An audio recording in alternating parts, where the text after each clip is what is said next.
Hi there, Dr. Marzano.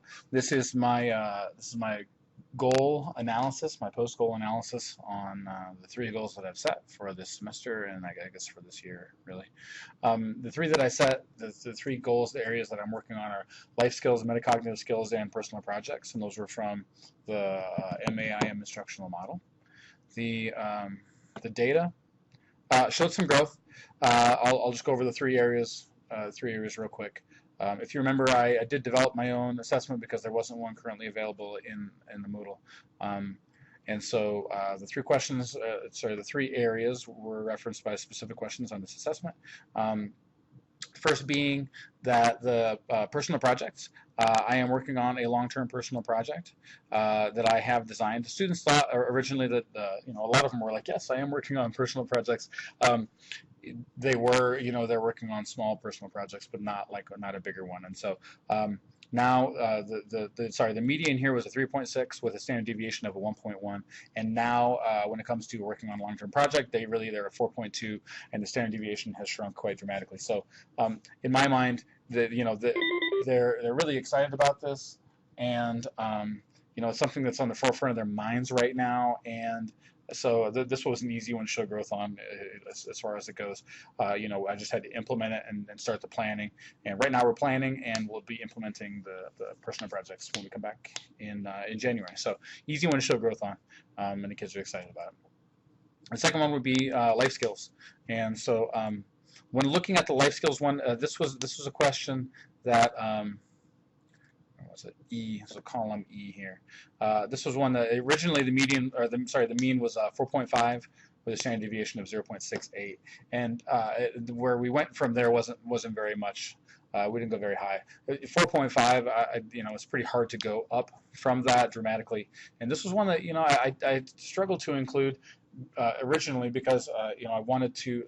It's something that I haven't done before is teaching these specific lessons on specific life skills, proficiency scales, and so I think it's just something that I embed naturally into what we do, and the students automatically pick up on that these are life skills, and we have a lot of talks about life skills and things like that. So for me, it was one that didn't show a crazy amount of growth, but did show some and did shrink the standard deviation slightly by 1/100th of a point here, 200ths of a point. So anyways, it's not something that showed a bunch of growth on the survey, but when you come into class and if you talk to them about life skills, whereas before I think they would kind of all give you slightly different answers, now they're starting to come up with some real actual concrete life skills that they could talk to you about, and that's evidenced actually in my level 2 work as the what was it? It was one of the proficiency scales that I was trying to show growth on. I did choose a life skills to see how that worked out. So they are showing growth, and I have other evidence for that aside from this survey.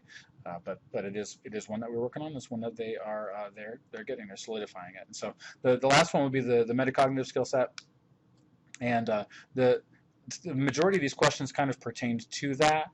The most specific one is this column F here, and so let's highlight that. F, the median or the mean was 3.75, and the mean on this one was a 4.06, and so definitely got some good growth there, as well as the standard deviation shrunk on that one. And that's just, I think it's just due to the fact that we're focused on it.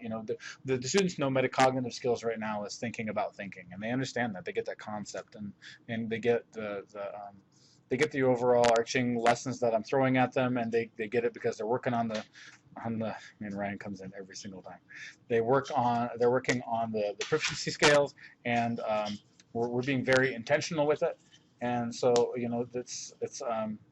they're eating it up, and we're spending a lot of time on it too, and so I think that's evidenced by the fact that this one went up so much, and as far as it goes, the average of the other questions as well went from a 4.04 to a 4.91, and I was on the average of some of the metacognitive skill sets, but this one was the most direct metacognitive question. In retrospect, looking back on this, I'm almost thinking that if I had to do it again, that I would maybe be more intentional with creating more specific questions about metacognitive skills, although that would kind of pertain to their level.